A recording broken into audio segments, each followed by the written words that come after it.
I watched my husband hold another woman at our anniversary party like I didn't exist. That was the moment I knew I wasn't his wife anymore. Just a placeholder. The venue was perfect. Rooftop view.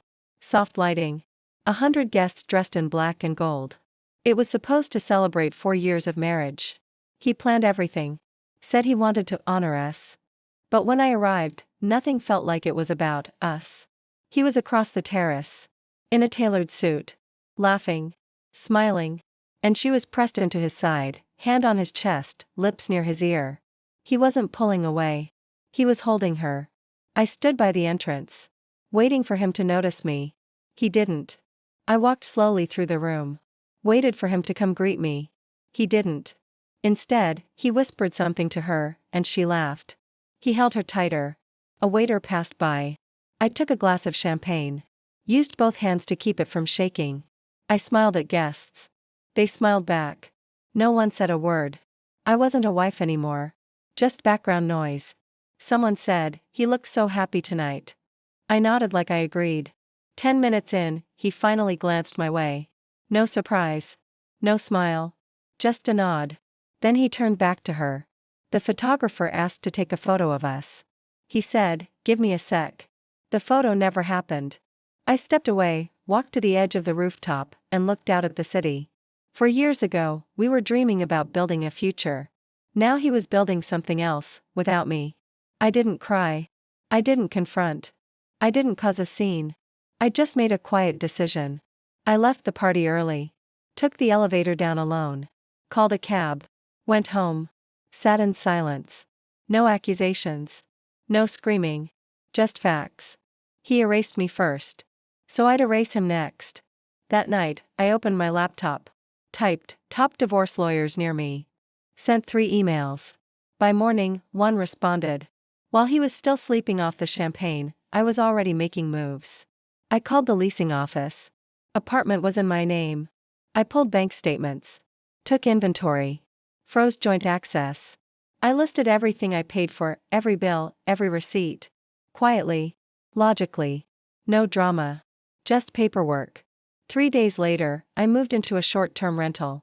I didn't tell him. Didn't leave a note. Took only what I owned. He came home to an empty closet and a silent apartment. He called. I didn't answer. He texted. I didn't reply. 2 days after that, I sent him divorce papers.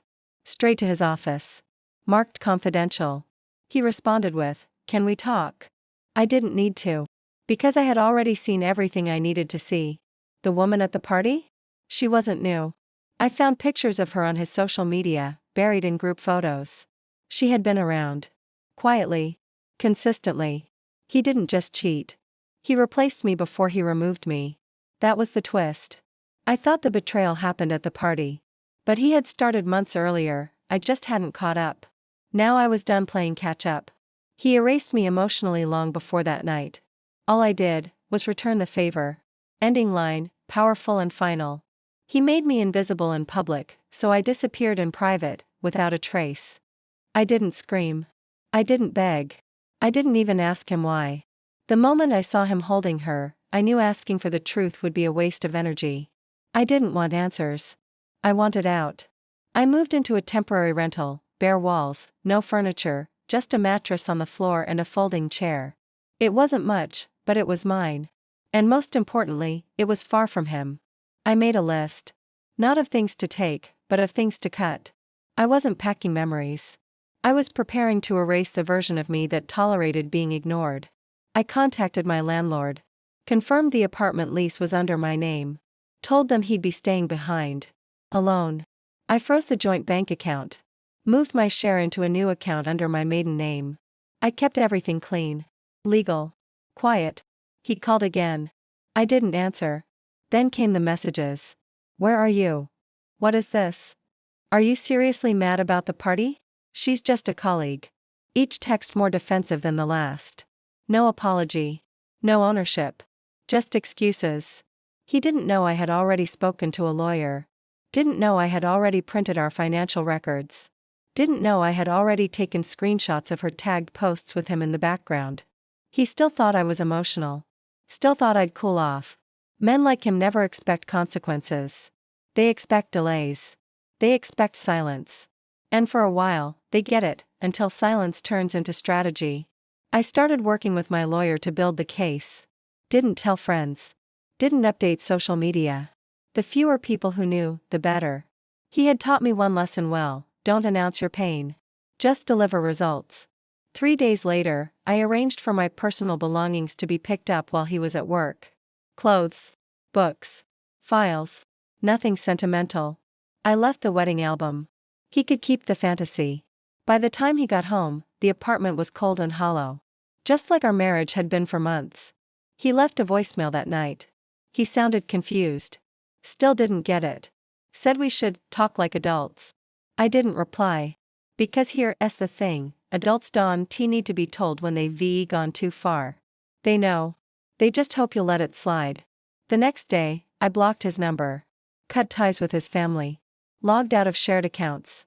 Disabled location sharing. I deleted the photos. Backed up the legal documents. Changed my emergency contact. One by one, I removed every access point. This wasn't rage. It wasn't revenge. It was reprogramming. I was unlearning the version of myself who begged to be chosen. He thought this was just a fight. A bad week. That I'd come around. But he misunderstood the silence. He thought silence meant hesitation. It actually meant conclusion. I was done explaining my worth. The woman at the party? She may have had his attention in public. But I had something she didn't: proof. I had emails, screenshots, bank charges for hotel rooms, restaurant receipts dated during weekends he claimed to be working. He wasn't just cheating on me emotionally. He was cheating logistically. That gave me leverage. And I wasn't going to waste it. My lawyer told me we had enough to file for divorce with cause.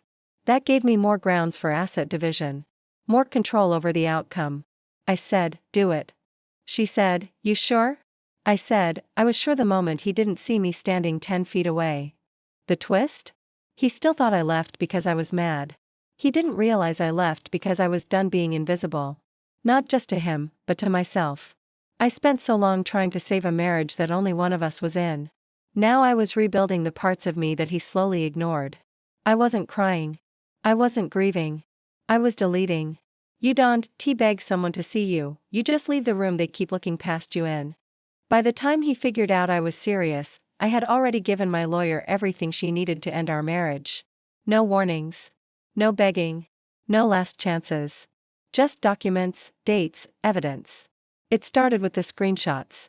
I had noticed little things over time: slips in his stories, texts that didn't match his schedule, hotel points on our shared email account he never explained. So I collected screenshots of her tagged Instagram photos where he appeared in the corner of group shots. Bank statements that showed dinner for two at restaurants I'd never been to. Lyft receipts from nights he told me he was working late but had gone somewhere else. I didn't need to spy. I just needed to pay attention. The woman he held at the party wasn't just a moment of bad judgment. She had been around for over a year. She'd posted subtle clues: a hand in a photo, a blurry silhouette, a gift box I recognized. She knew about me. Still smiled in the pictures. My lawyer looked over the files I brought and said, "You've done half my work already. We filed for divorce with cause, emotional infidelity, financial secrecy, and breach of marital duty." She told me I had grounds to request full asset division in my favor. The apartment was already mine. The car too. But the bank accounts, investments, and retirement funds? Those were shared, and now, up for division. I didn't want revenge. I wanted what I earned. Because while he was out dining with someone else, I was the one holding our life together. The bills had my name. The groceries, the tax filing, the credit lines, mine. He showed up for parties. I showed up for real life. Now the real life was changing. I transferred all my assets to a new lawyer-trusted account. Updated my job's HR department with my new address. Removed his name from my emergency contacts. Everything I once built with him, I was now building away from him. He still didn't get it. He sent another email: "I know things have been rough, but this is extreme. You're overthinking everything. Let's talk before lawyers get involved." Too late. They were already involved. And they weren't just involved. They were winning. He asked our mutual friend to talk to me. Said I was throwing everything away over a misunderstanding. She asked if I still loved him. I told her love doesn't survive neglect. He wanted to negotiate privately. My lawyer told him, all communication goes through us now. He tried to call from a different number. Blocked. He emailed me a paragraph full of excuses. Blamed stress. Blamed pressure. Blamed me for being distant, cold, focused on work. That was the twist. He forgot I was the one working overtime to pay for his startup. I was the one who handled his tax filings. I was the one who gave him the space to build something while I held down the rest. But that's how people like him operate. They rewrite the narrative once they lose control. Now he had no access. No leverage. And soon, no claim to what we built. While he scrambled, I prepared. I submitted statements, emails, timelines. Everything my lawyer needed, I had already documented.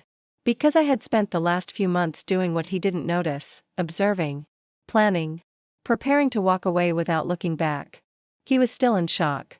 Still calling it a phase. Still acting like this would pass. But this wasn't a fight. It was a file. Organized. Dated. Unemotional. This was business now. I had given him time to notice me. To choose me. To fix things. He used that time to entertain someone else. So I used mine to undo every part of our life he took for granted. The day my lawyer sent him the official settlement proposal, he called his assistant. Asked her if she knew what was happening. She didn't. He asked if I was seeing someone else. That's how out of touch he was. He thought I needed someone else to finally choose myself. He didn't realize I had stopped being his wife long before the papers were served. I was just waiting for the paperwork to catch up. He built his affair in the dark.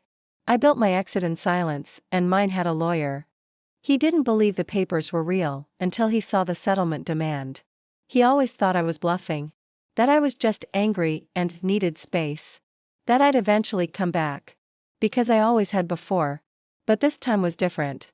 Because this time, there was a lawyer's name in the corner of the envelope. And a case number on the first page. He tried to call me again. Blocked. He tried to reach out to my family. Ignored. He emailed, "Can we just talk before this gets out of hand?" It wasn't out of hand. It was in order. And by now, it was out of his control. The settlement was clear. I'd keep the apartment. I'd keep the car. He'd liquidate part of our joint investments. No alimony requested, but I wasn't walking away empty-handed. He had made sure I lived like I didn't exist. Now, legally, I was making sure I did. His reaction was predictable. At first, denial. "You're being ridiculous. You're not thinking straight.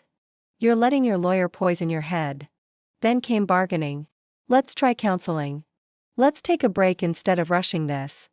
Let's talk about what you need from me." What I needed was simple. To never have to ask to be seen again. I didn't respond. He asked mutual friends to reach out. Said he was confused. Said he didn't mean anything by it. Said it was just a moment at the party. But it wasn't a moment. It was a pattern. And patterns don't break themselves. One of his friends even told me I was being too harsh. That I should have at least given him a warning. I asked him one question: would you say the same if it was the other way around? He didn't answer. Because they never do. They only defend the mess they're comfortable with. I stuck to the plan. Stayed silent. Let my lawyer handle everything. She told me something I'll never forget: emotion ruins strategy. Silence keeps control. So I stayed quiet. While he unraveled. He sent a long email full of contradictions. Apologies mixed with blame. Confessions hidden inside excuses. He said things like, "I didn't think you'd actually leave. I didn't think this would hurt you like that. I thought we could fix it later." That was the twist. He thought he could fix it later. Men like him don't think about damage. They think about timing. They think about when it's convenient to care. But I wasn't waiting around for his calendar to open. I wasn't putting my life on hold for a maybe. He said he'd fight the settlement. Said he'd go to court if he had to. My lawyer said, "Let him." We had documentation. We had dates, names, transfers, records. I didn't need threats. I had proof. It was never about revenge. It was about accountability. He wanted a conversation. I wanted closure. And the court system offered exactly that. As he pushed back, he began to slip. His work performance dropped. His assistant quit. He started missing deadlines. He wasn't built for pressure. He was built for pretense. Once the image cracked, everything behind it collapsed. And I stayed calm. Focused. Detached. That was the difference. He was reacting. I was executing. By the time the court date came around, he'd softened. His lawyer suggested settling quickly. Mine agreed. He signed the agreement without making eye contact. Didn't say a word. But I knew what he was thinking. He was thinking about all the times I stayed quiet, and how he mistook that for weakness. He signed away the rights to the home, the car, the investment portion, and the shared savings. No fight. No resistance. Because by then, he realized something: he hadn't just lost his wife. He lost the woman who once would have done anything to stay. He thought he could break me in private and win me back in public, so I let the paperwork speak for me. The day he signed the papers, he walked out of the courthouse looking like someone had stolen the ground from beneath him. That was the first time I saw him without a script. No smile. No smirk. Just silence. He didn't chase me out the doors. Didn't try to talk. Didn't even make eye contact. That was fine with me. Because by then, I was done responding to the version of him that only existed when he was losing something. His castle started collapsing almost immediately. Transferred out of his access. The apartment? The car?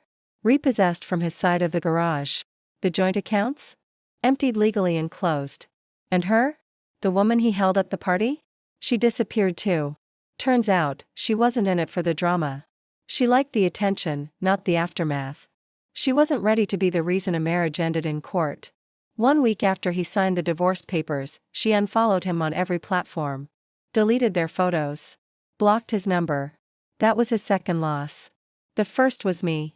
He just realized too late that I counted more. His business started cracking next. Clients noticed his delays. His once perfect meetings became missed calls and sloppy presentations. He was distracted. Disorganized. When your life is built on appearances, the fall is always public. I didn't have to say anything. People started asking on their own. What happened to them?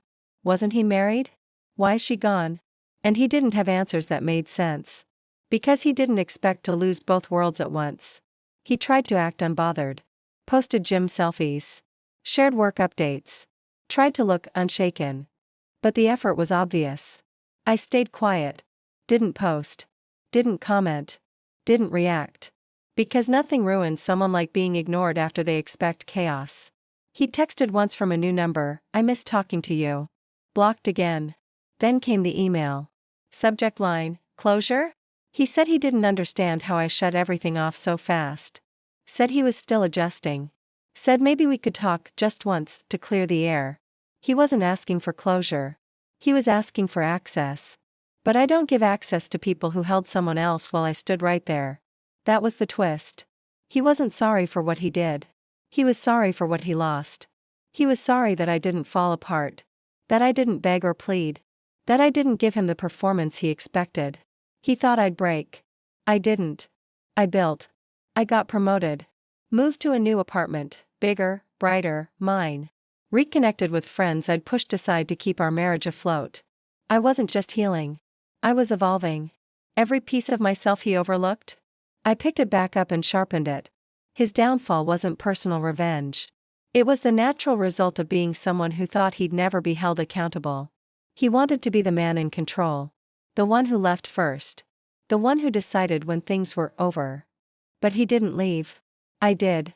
And I didn't slam the door. I took it off the hinges and walked away so he could never close it behind me. He lost me quietly, but his life fell apart loud enough for everyone to hear. It took 6 months before I saw him again. I was walking into a restaurant with a client, new project, new city, new version of me. He was standing by the bar. Alone. He saw me before I saw him. I noticed the change instantly. Hair slightly grown out. Shirt wrinkled. Eyes tired. He looked like someone halfway through a storm without an umbrella. I didn't flinch. Didn't pause. I just kept walking toward my table. He stepped forward. Said my name. I stopped. Turned. Waited. No emotion. Just curiosity. Let's see what he says. He looked nervous. Said he didn't expect to see me. Said I looked different. I said nothing. He tried small talk. Asked how I was doing. Said he heard I moved. Heard I was doing well. I nodded once. He shifted. Said he's been thinking a lot. That he gets it now. That he didn't handle things right. I still didn't respond. He finally asked, "Is there any chance we could talk sometime?" I looked him in the eye and said, "You noticed me now. That's late." Then I walked away. That was the moment I realized something. He wasn't looking for closure. He was looking for permission. Permission to believe he hadn't ruined everything. Permission to feel better about how it ended. But I don't exist to make him feel better. Not anymore. After everything, he was finally seeing me. But not as his wife. Not as the woman he ignored. He saw me as the consequence. He saw the version of me that rebuilt from silence. That didn't break. That didn't scream. The version that left cleanly, legally, permanently. That was the twist. He thought closure would come through conversation. But closure already happened. It happened when he chose to hold someone else in front of me. It happened when he watched me walk out and assumed I'd come back. It happened when he signed the papers and still didn't get it. Now, there was nothing left to say. I sat down with my client and moved on with my day. No drama. No flashback. Just forward. He stayed by the bar. Alone. Because when you treat someone like a background character long enough, one day, they stop showing up in your story altogether. Ending line, powerful and final. He finally saw me, but I had already learned to live like he didn't exist. He didn't let it go. After that run-in at the restaurant, the messages started again. New email. Different tone. This time, it was longer. He called it the last message. Said he'd been writing it in his head for months. Said he just wanted to explain. To apologize properly. He said he had made mistakes. That he didn't handle our marriage the way he should have. That he didn't realize what he was losing until I was gone. He said I was the one person who had always been there. The one who showed up when things weren't easy. And that he now understood I wasn't just angry, I was done. Then he asked if we could talk. Just once. Said he wasn't asking for a second chance. Only a conversation. I didn't reply. Because I knew what he wanted. He wanted a version of closure that would let him sleep better. A final conversation to feel less guilty. Less responsible. But I don't exist to clean up the mess he created for himself. He called it growth. But real growth doesn't need an audience. I read the message once. Then again. And then I archived it. A week later, I mailed him a small envelope. No return address. No note. Just his wedding ring inside. And one single sentence typed on a plain white card: "You held her like I didn't exist. So I became someone you'll never see again." That was it. No explanation. No drama. Just a conclusion. He didn't respond. Not because he didn't want to. Because there was nothing left to say. That was the point. I hadn't just walked away from a marriage. I'd walked away from the version of myself that accepted less just to keep the peace. From the silence I once thought was strength. From the hope that he'd change. I didn't erase him for revenge. I erased him because I needed space to remember who I was before him. And in the process, I rebuilt a life where I didn't have to beg for attention. Didn't have to ask to be seen. Didn't have to share space with someone who held someone else while calling me his wife. Now, I wake up in a place that feels like mine. I work with people who value what I bring. I spend time with people who know how to show up. And I walk through this world without waiting for someone else to choose me. Because I've already chosen myself. That's the twist they never expect. They think leaving them will break you. But sometimes, it sets you free.